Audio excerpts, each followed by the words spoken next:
Brief questions.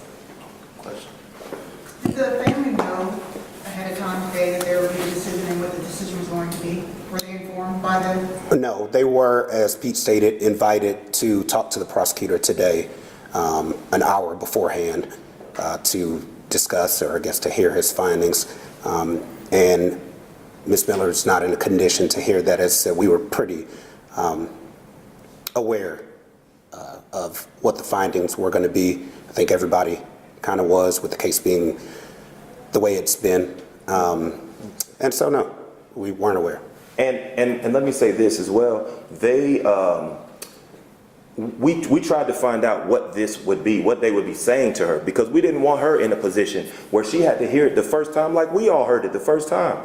Imagine if that was you. But they wouldn't give us that information. So, you know, today was a really bad day for her. How did she find out? Did she watch the press conference? Did you guys tell her? How was the information relayed to her? I wasn't able to find out because she was not in a condition to talk about that. What would you say to the city of Atlanta tonight? Because we know sometimes things get out of hand and violence occurs. Do you expect that to happen, or what would you say to Atlanta tonight? The same thing we say in every situation. I mean, we've handled Walter Scott, Alton Sterling, George Floyd, Ahmaud Arbery. The list goes on and on. Chase Sherman. I mean, unrest doesn't fix it. What's breaking a window going to do? What's blocking traffic going to actually fix? You may let loose some energy or whatever it is, but you might get arrested. Now your life is derailed. Now your mom's upset. Now you're hurt. How you fix it is by deciding and making sure that you vote for the right person that's going to uphold justice in situations whenever there's an election, and also making sure your voice is heard. Whenever these situations happen, people are upset. People care about George Floyd. People care about Rayshard Brooks for a little bit, and then you let it go. Or you let yourself get polarized into anti-cop, pro-black people, anti-black people. What are you doing? Every black person isn't a criminal. Every cop isn't evil. When you let yourself get put in these stupid little categories, then you're separated and nobody wants to listen. Reforms happen all the time. You just have to push for them. You have to make sure that you're speaking up and saying you want the reforms to happen. What was happening in the city of Atlanta with the reforms to use of force, things like that, were phenomenal. Good officers want good rules. They want to be accused of things that didn't happen. So, no, violence and unrest does not solve anything. Support the family. How did you feel about this press conference? It kind of felt like it played out as if it was a trial almost of Rayshard Brooks. It's ridiculous. It's just like when we were working on the George Floyd case, one of the things we had to tell to the media a lot was this is not the George Floyd trial.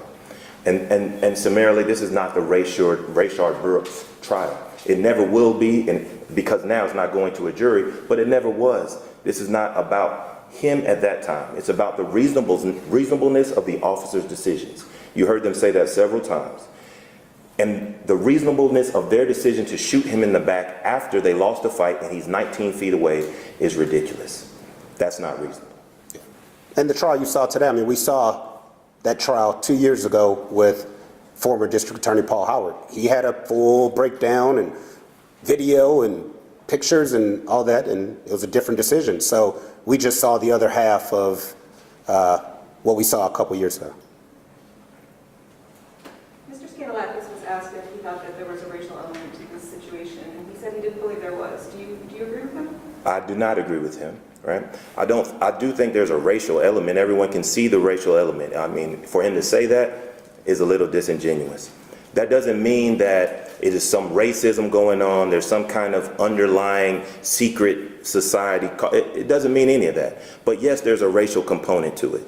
If you think about Officer Rolfe, look at where he's from, right? Has Officer Rolfe ever been on Metropolitan Avenue before he started being a police officer?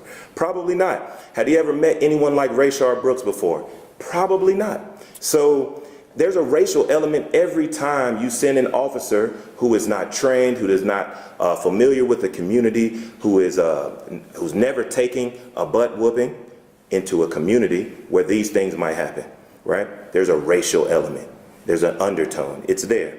But that doesn't mean, and we're not saying that this was caused by some type of racial animus. We're not saying that at all. But everyone sees the racial element that's present. Yeah, I think what he was, asked directly is was the motivation directly for race? And, we've been examining the case. We have the civil case. We haven't found any evidence of Officer Rolfe being a racist or anything like that from what we've seen so far. So, same comment that he had. What is the progression of the civil case? Where are you? How is that going to proceed now that this has happened? Well, luckily, the criminal cases and the civil cases are totally different standards, different rules, things of that nature. We've tried to talk to the city multiple times about resolving the situation to no avail. So we'll just keep pushing. And if that actually gets to a jury trial, then people will see the truth. Yeah, this is a good thing. The civil part of it is great because the standard is different. The burden is different. So we're going to get to present our case. Officer Rolfe is going to have to talk. And he's going to have to talk about what he perceived and what he witnessed. What they talked about a lot was his perception and these officers' perception, and it's in the heat of the moment and their perception, right? So we're going to get to talk to them about what their perception was. Did you know how many times he fired the taser? What did you think about this? What were you thinking at this particular time? What did you think when you pulled the trigger and he was 19 feet away from you? We get to ask them all those questions. So we're looking forward to this part of the process because there will be no other part of the process, a criminal part, because there's no jury trial. Thank y'all.